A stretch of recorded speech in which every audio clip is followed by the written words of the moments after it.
이건 철저히 그 미국의 네오콘이 기획한 대리전이었어요. 네네. 만약에 파견이 됐다면은 북한군은 러시아의 현대전 수행 능력을 배우고 있겠죠.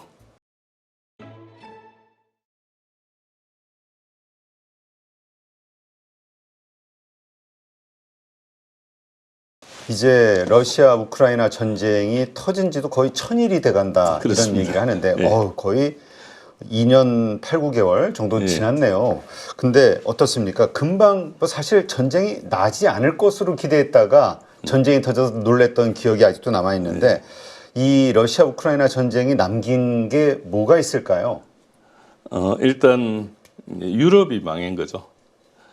전쟁을 하면서. 그러니까 이게 우선 천일을 뭐 제가 다 개관하려면 이것도 10시간씩 걸리니까 네, 간단하게 하면은 일단 이게 2022년 2월 24일날 시작한 게 아니고 2014년부터 시작한 것이고요. 그래서 그 처음에 푸틴이 쳐들어갈 때는 며칠 만에 끝내려고 들어간 거예요. 네, 이렇게 간단하게. 들어가면은 협상할 것이다. 그런 생각이 갔는데 협상을 이제 안 하고 그 서방에서 계속 밀어붙였거든요. 2022년 3월과 4월에서 협상을 하고 서명까지 했었습니다. 네. 서명을 했는데 서명을 하고 이제 비준을 받아야 되겠죠. 그 서명을 한 우크라이나 대표는 암살을 당했어요. 그리고 이제 젤렌스키가 협상에 이제 서명하려고 하자 영국의 보리스 존슨 수상이 와가지고 우리가 무기를 대줄 테니까 싸우라. 네. 그래서 그게 파토가 된 거예요. 그래서 협상이 파괴돼서 그 다음부터는 이제 유럽 쪽에서는 계속 그걸 이제 확전해갔죠. 확전을 해가지고 상당히 많이 이제 진전이 됐는데 이게 러시아도 굉장히 불편한 입장에 속했죠. 왜냐하면 초기에 한 20만 명 정도로 공격을 시작했거든요. 이것은 이제 러시아 전체군의 한 10분의 1 정도 되는 수준인데 이걸 가지고 공격을 했는데 서방에서 이제 협상을 안 하니까 결국은 이제 그 군대를 투입해서 수년이 걸리더라도 소모전을 하기로 결정한 것이고 서방에서는 우크라이나에 올인을 하기로 결정한 것이고 그래서 갔는데 양쪽이 이제 오산을 했죠. 러시아의 오산은 금방 끝날 걸로 처음에 생각했던 게 오산이고요. 서방에서는 이 전쟁을 그 물리적으로 이기려고 생각한 게 아닙니다. 네. 전쟁을 해서 러시아를 경제적으로 무너뜨리려고 전쟁을 시작한 것이거든요. 그런데 러시아가 경제적으로 무너지지 않아 버렸어요. 그래서 이제 오히려 유럽의 경제가 망가져 버렸죠. 네. 그러니까 이게 이제 지금 아직도 그 고집을 못 부리고 러시아가 곧 경제적으로 무너질 것이라고 생각하는 사람 중에 하나가 지금 그 제이크 설리반 미국의 안보보좌관이 그러고 있습니다. 지금 어쨌건 이렇게 1000일 동안 이어지면서 이게 이제 남의 나라 전쟁에서 우리한테까지 불똥이 튀는 느낌인데 어쨌건 그 아까 교수님은 북한이 참전했다라는 것을 아직은 믿을 수가 없다 이런 의견이시기 때문에 이 질문이 어떻게 받아들이실지 모르겠는데 이 글로벌 정세가 그러나 어쨌든 그 전에 무기 공급이라든가 이건 뭐 다 인정이 되는 거잖아요. 이러한 것들의 글로벌 정세에 미치는 영향, 러시아와 그 북한이 북러 조약을 포함해서 여러 가지로 같이 했을 때 이것이 글로벌 정세에 미치는 영향 어떻게 보시나요? 러시아하고 북한이 같이 전쟁을 했을 때 그러니까 지금 러시아와 북한이 협력을 하고 있잖아요. 예. 러시아의 그 북한의 군수 무기들을 지원하고 있고요. 탄약을. 그리고 지금 더 나아가서 북한군도 파병을 했다라는 이야기들이 지금 나오고 있고요. 이것이 교수님 말씀처럼 증거가 없다 하지만 지금 각국에서는 이것을 전제로 해가지고 여러 그 발표들을 하고 있잖아요. 정상들이 유럽에서도 그렇고 걱정을 하고 있고. 그렇죠. 뭐 전쟁이니까 네. 뭐좀 거짓말일지도 밀어붙이면 되는 거죠. 뭐 그런 식으로 밀어붙이는 건데 이제 이게 수습할 때 되면 그게 이제 안 통합니다. 그러니까 지금 막 투자자 끌어들이고 할 때는 막 작전도 하고 하는데 나중에 이제 수습할 때 되면 이제 조사가 들어가지 않겠습니까? 네, 그래서 네. 이제 그 다음부터는 이제 책임 문제가 따르죠. 그러니까 이게 나중에 그 끝나고 나서 재판을 하거나 하게 되면은 상당히 심각한 문제가 발생합니다. 그래서 둘 중에 하나가 망가져야지 이걸 따지지 않지. 계속 그냥 가면은 문제가 되고요. 일단 북러 군사 협력은 우리가 이제 대통령께서도 불법 행위라고 규탄을 했죠. 그런데 이것은 이제 우리가 서방에 속한다는 것을 선언한 것에 불과하고요. 우리의 입장 변화는 상당히 어렵습니다. 왜냐하면 첫 단추를 잘못 끼웠거든요. 이 처음에 그 대북 대러 제재에 동참한 것은 전임 문재인 정부에서 결정한 사항이고요. 네. 이제 그거 하고 나서 석 달 있다가 정권이 바뀌었거든요. 그 사이에 이제 현 정부가 약간의 찬스가 있었는데 뭐 바뀌고 정신 없으면서 이제 그 타이밍을 놓친 겁니다. 그래서 일단 연장선상에서 움직였고요. 결국은 논리적으로는 북러 관계 발전은 우리의 선택에 대한 러시아의 어떤 대응이죠. 우리를 압박하기 위한 대응입니다. 그래서 우리가 선택을 한 것에 대해서 이제 각오했어야 되는 상황이니까 우리가 감내해야 되는 것이고요. 그러니까 이것이 이제 그 규범 기반 국제 질서라는 이것도 지금 우크라이나 전쟁을 하면서 사실은 망가지는 이데올로기 중에 하나인데요.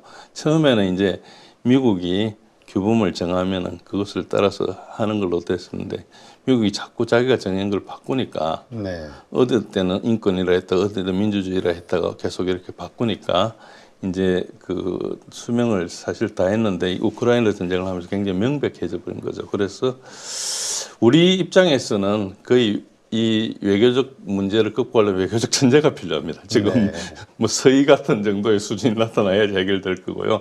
여하튼 우리가 뭐 지금 한 것을 나쁘다고 규정할 수는 없고 우리가 서방과의 관계가 있기 때문에 우리도 이제 G20 이런 데 들어가려고 엄청 노력하고 있고 뭐 나토에서도 부르려 하고 있고 이런 상황에서 우리의 어떤 외교적인 그 지향점하고 맞아떨어지는 부분이 있기 때문에 반드시 잘못한 거라고 볼 수는 없지만은 꼬여 있다. 그 정도로 생각하시면 되고요. 지금 현재는 일극 체제에서 다극 체제로 전환하고 있습니다. 근데 어쨌든 이 한 3년 가까운 전쟁 기간을 통해서 우리가 사실 러시아 하면은 상당한 군사 대국, 강국이라고 그렇습니다. 생각을 했었는데 약간 뭔가 종이 호랑이였다라는 느낌을 받는 것 같아요. 그게 말씀하시는 대로 언론의 어떤 이미지 조작에 의해서 그런 것인지 몰라도 어떻게 보십니까? 예.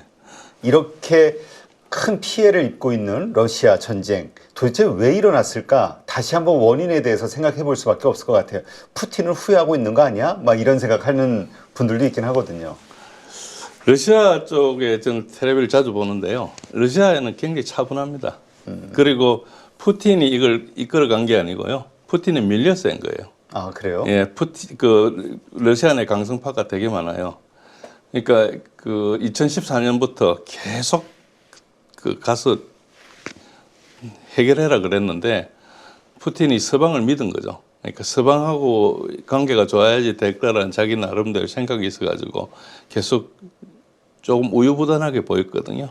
그래서 이제 지금 최근에 이제 2년 반 전에 이 일이 벌어지고 나서부터는 푸틴이 지도적으로 올라갔어요. 즉 80% 수준이니까 러시아의 분위기는 우리 서방에서 느끼는 건 완전히 다릅니다. 우리 푸틴 우리가 생각하기에는 푸틴은 독재자다. 아주 현대판 차르다 할 정도로 강한 그 어떤 독재 권력을 가지고 있다라고 생각했는데 뭐 눈치 보고 하는 곳들이 있나 보죠. 그보다 더한 강성파들이. 아니요, 그러니까 러시아라는 나라가 네. 이 조그만 나라가 아니거든요. 그 140개 민족이 모여 있는 나라고요. 굉장히 나름대로 이제 그 돌아가는 방법이 있습니다. 그리고 그 러시아의 그 이제 대통령이 지금 24년째 하고 있지 않습니까? 네. 그리고 그 밑에 라브로프 외무장관 20년째 하고 있거든요. 이 전임 국방장관이었던 쇼이구 같은 사람도 10몇 년을 했습니다. 그러니까 이게 러시아가 돌아가는 이 시스템이 우리처럼 선거와 임명을 주기 때문에 이렇게 계속 보직이 변경하는 데가 아니고요. 네. 나름대로 그러니까 한 사람이 20몇 년간 장관을 하고 있다는 것은 그 부서가 굉장히 전문성 있게 움직인다는 뜻이거든요. 네. 그러니까 시스템이 굉장히 이제 잘 정착돼 있죠. 그런데 러시아에 대해서 뭐 푸틴이 자르고 뭐 이런 이야기를 하는 우리 언론도 그렇고 사람들은 거의 러시아를 아무것도 모르는 분들이. 아, 그래요? 예. 그리고 이 전쟁을 누가 일으키는지는 혹시 아십니까? 그냥 저희는 그냥 푸틴이 일으켰다라고 생각을 하고 있죠. 이 전쟁에 혹시 빅토리아 눌랜드라는 분을 아세요? 아니요, 모르겠습니다. 그러면 아무것도 모르는 겁니다. 아. 그러니까 뉴스만 보고 그냥 그 신경 안 쓰고 들은 거. 빅토리아 눌랜드가 가장 핵심적인 사람입니다. 어떤 사람이죠? 빅토리아 눌랜드라는 사람이 그 러시아 그러니까 2014년도에 이제 마이단 혁명, 쿠데타를 일으켜서 그 우크라이나 대통령도 바꾼 사람이고요. 네. 누구 대통령도 지명하는 사람이고 우크라이나의 네오나치들 움직이는 사람이고 그래요. 빅토리아 놀랜드하고 미국의 네오콘들이 있는데 그 사람들이 전쟁을 기획하고 하는 겁니다. 요 이야기를 아무도 안 하고 있다가 지금 트럼프가 이야기함으로써 이제 드러난 거죠. 트럼프가 빅토리아 놀랜드를 모르면은 내가 우크라이나 전쟁을 아무것도 몰랐다 이렇게 생각하시면 됩니다. 네. 그 빅토리아 놀랜드가 실제로 움직이고요. 그 지금 그 국무장관인 그 앤서니 블링컨이나 제이크 설리반은 빅토리아 놀랜드보다 계급이 훨씬 높지만은 그 사실은 업무상으로는 빅토리아 놀랜드가 모든 걸 하고 있어요. 러시아의 그 군부는 이 사람이다. 아니 그러니까 우크라이나를 우크라이나? 움직이는 거예요.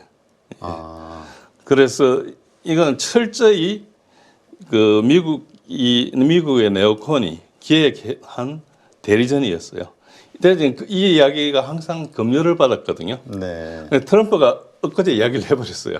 아, 그러니까 이제 이 트럼프 이야기를 하니까 지금 어떻게 되는 거 러시아에 있는 사람들이 굉장히 희망을 가질지 몰라요. 트럼프를 기대를 안 하고 있었는데 뭐 와서 자기가 그러니까 협상하고 막 휘두르고 이렇게 그 말씀은 이거는 그 러시아 그리고 푸틴으로 대변되는 이쪽이 침공을 한 게 아니라 그 침공을 유도한 거죠. 침공을 미국의 네오콘과 우크라이나의 강성 그 말씀하신 그 사람이 그 침공을 유도한 예, 그렇습니다. 기획 전쟁이다. 예, 그렇습니다. 이렇게 보시는 거군요. 그것을 제가 예, 그렇습니다. 여기 16페이지 보면 2019년도 미국 랜드 연구소 보고서가 있는데요. 그 Extending Russia라고 있는데 여기에 적힌 대로 전쟁을 거두려 했어요.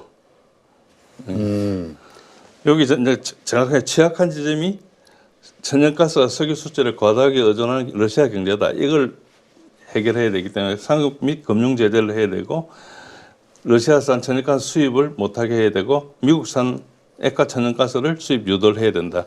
요대로 일어났죠. 네. 이게 벌써 5년 전에 쓴 보고서거든요. 그리고 러시아 내 반대를 고무해가지고 러시아 이미지를 훼손해서 결국은 레짐 체인지를 하겠다. 푸틴 정권을 무너뜨리겠다는 것이고요. 나토 동맹국들이 반러시아 군사 활동을 증가시키고 그리고 가장 약점인 우크라이나 공격에 할 수 있도록 그 군사적 지원을 할 것이다. 요도를 했습니다. 정확하게 이거를 며칠 전에 트럼프도 언급을 했다고요? 요걸 언급한 건 아닌데요. 요것대로 전쟁이 진행됐고 이렇게 기획해가지고 했다는 사실을 트럼프가 이야기했죠. 네.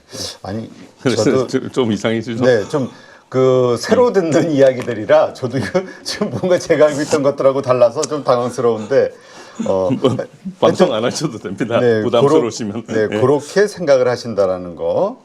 근데 만약에 이게 기획 의도라면 그 네오콘들의 의도대로 러시아 그 목적이 달성이 된 건가요? 아니면 아직 실패한 거죠. 네오콘의 그 철저하게 실패한 거죠. 이유가 뭐죠? 경제가 무너져야 되잖아요. 그제 러시아 경제가 무너졌어야죠. 안 무너졌잖아요. 그렇죠. 오히려 저 유럽이 뭐 끊었지만 가스라든가 중국으로 중국 수출하고 인도가 있죠. 네. 그러니까 실제로 러시아는 안 무너진 거예요. 그러니까 그 요거 전쟁 직전에 그 베이징 그 동계올림픽이 있었죠. 네. 그때 푸틴이 참석해가지고 시진핑하고 이미 이야기를 끝낸 거죠. 그 전에.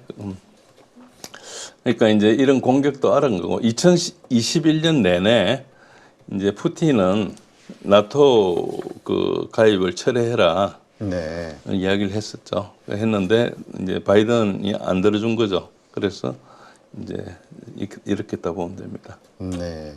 지금 미국에서 그 트럼프 대통령이 뭐 국방부 장관도 앵커 출신, 뭐 물론 군인 출신이기도 합니다만, 뭐 국방부 장관으로 임명하고 그랬잖아요. 예. 44세인가요? 뭐 젊은. 그래서, 근데 하여튼 지금 나오는 게 네오콘. 네오콘의 살생부 이야기도 좀 나오고 있고, 지금 뭐 국방부를 완전히 개혁하겠다라는 여러 가지 그렇습니다. 시그널들이 나오고 있잖아요. 예. 지금 말씀하신 이런 거하고 연결이 좀 되는 겁니까? 예. 정확하게 됩니다. 그러니까 이제 굉장히 놀라운 게 가장 지금 뉴스 중에 놀라운 것은 며칠 전에 트럼프가 한 2분짜리 동영상입니다. 그게 뭐라고 했죠? 그거를 아까 제가 말씀을 드렸는데 다시 한번 설명하겠습니다. 네. 역사상 세계 대전에 가장 근접해 있다. 아, 현재. 그리고 그러니까 바이든 승인 뉴스가 나온 즉 다음 날입니다. 아, 네. 예. 핵 강대국 간의 세계적 충돌은 핵 아마겟돈으로 귀결된다. 네.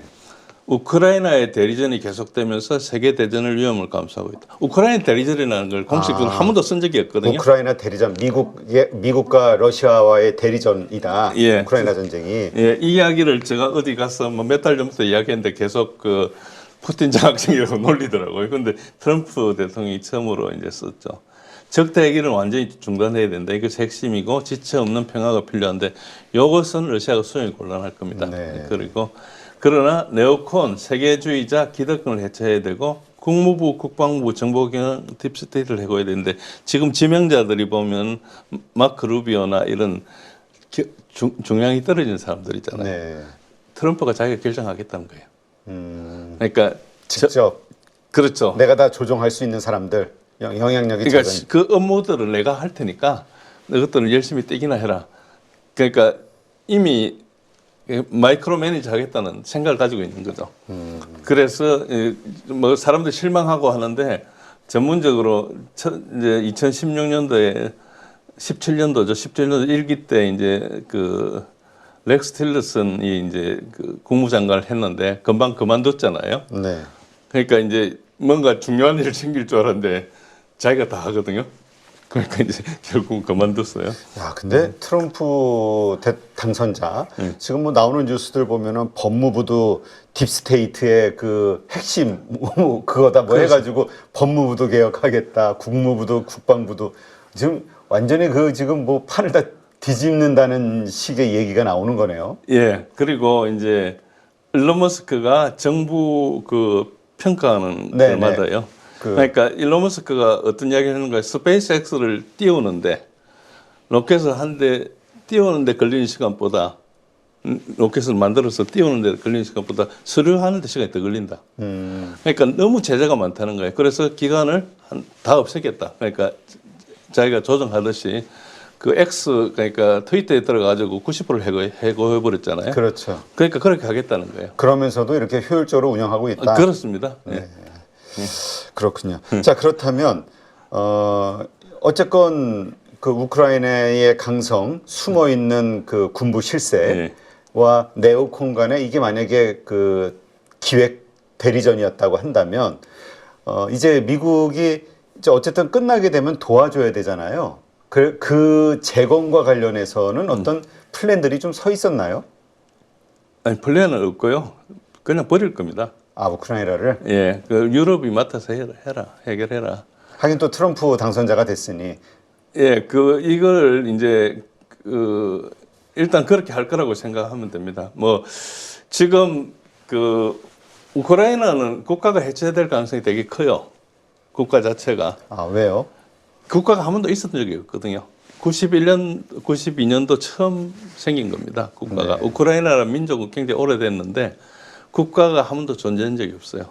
그냥 러시아 연방 중에 그러니까 그렇거나 소련 연방 중에 하나였다. 폴란드하고 붙었거나 여기저기 붙어 있었지. 크루드족이나 이런 것처럼 이제 소련이 붕괴되면서 이 기회를 맞은 거예요. 네. 그리고 이제 그 드니프로강까지 러시아가 진격할 걸로 예상하고 있거든 사람들이. 그럼 드니프로강 서쪽에 있는 땅들은 또 한 절반 정도가 옛날 폴란드 땅입니다. 2차 대전 때 그걸 떼가지고 우크라이나에 가져간 거죠. 소련이 이제 이기면서. 그래서 미국이 지원해 줄 수가 없고요. 사실은 우크라이나보다 미국이 더 지금 심각하고 있어요. 네, 경제가. 35조 달러잖아요, 부채가. 네. 1년에 이자만 1.8조 달러가 나가거든요. 미 국방비의 2배쯤 됩니다. 그리고 가장 큰 문제가 의료비가 네. 사실은 제가 세금을 100만 원 내면 의료비를 25만 원 내거든요. 그러니까 25%가 해당돼요. 그러니까 거의 뭐 미국이 형편없게 돼 있고요. 쿠바보다 의료 상태가 나쁩니다. 미국이. 우리보다 미국의 평균 수명이 낮은 건 아시죠? 그렇습니까? 5년 낮아요. 30년 전에는 우리보다 높았어요. 네. 그러니까 이게 의료라는 게 의료가 얼마나 구조가 복잡하고 그러니까 우리 재미교포들이나 이런 분들 한국에 치료받으러 오잖아요. 그러니까 이게 미국이 굉장히 취약한 상태가 돼 있고 뭐 엄청난 등록금인데도 학력은 다른 국가에 비해서 2년이 뒤진다고 그러거든요. 그러니까 이런 엄청난 문제를 이제 해결해야 되기 때문에 그 러시아의 국력을 갉아먹기 위해서 시작한 기획 전쟁이라고 만약에 생각한다면 러시아도 물론 약해지긴 했지만 미국도 상당히 약해졌다. 소모전에 의해서. 아니요, 미국은 이 전쟁하고 관계없이 자체적으로 문제가 발생했어요.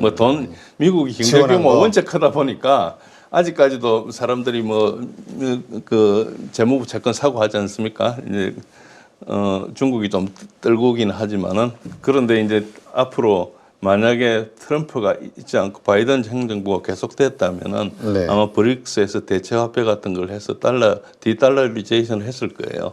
그러면 이제 미국이 그 달러를 이제 그 달러 패권을 가지고 있는 걸 때문에 얻는 게 12조 달러 정도의 수익이 된다고 그랬거든요. 그만큼 국력이 날아가는 겁니다. 그러면 그러한 이유들로 인해서 미국이 도와주지도 못하고 그래서 해체될 가능성이 있다면 그 우크라이나는 누가 갖게 되는 거죠? 폴란드가 그겠죠. 폴란드하고 합병하던가. 폴란드 옛날 땅이거든요. 불과 80년 전 자기 땅을 좀 뺏어간 거예요. 예. 그러니까 유럽은 평야지대이기 때문에 전쟁 한번 하고 나면 다 재구역을 합니다. 우리처럼 강과 산으로 이렇게 이제 경계가 있는 데가 아니기 때문에. 근데 폴란드가 원할까요? 폴란드 원하죠. 폴란드는 원합니까? 나라가 땅이 넓어지니까. 그래서 폴란드는 계속 지금 우크라이나 먹으려고 하고 있잖아요. 우크라이나의 제일 애니미가 폴란드예요. 이거는 저도 좀 들으면서 당황스러운 게 처음 듣는 얘기라 좀 황당하긴 합니다. 우리가 너무 거리가 떨어져 역사를 전혀 모르죠. 원래 우크라이나 땅이 그러니까 소련에 병합되기 전에는 폴란드 땅이었다. 그때 뺏긴 것이다. 예, 그건 뭐 상식입니다. 그건 관심이 없어서 그런 거지. 그렇죠. 그게 뭐 저만 하는 게 아니고.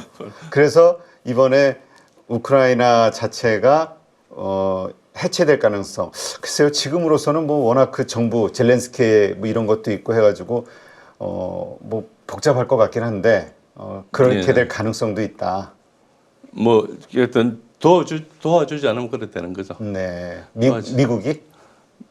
미국이든 누구든 이제 유럽이든 이제 더 이상 지원이 되지 않은 건 뻔하지 않습니까? 그렇죠. 트럼프가 돈을 줄 리는 없거든요. 뭐 인도적 차원의 지원을 해주겠지만은 뭐 무기를 대준다든지 뭐 이렇게 경제적으로 이때까지 공무원 월급을 다 미국이 대줬어요.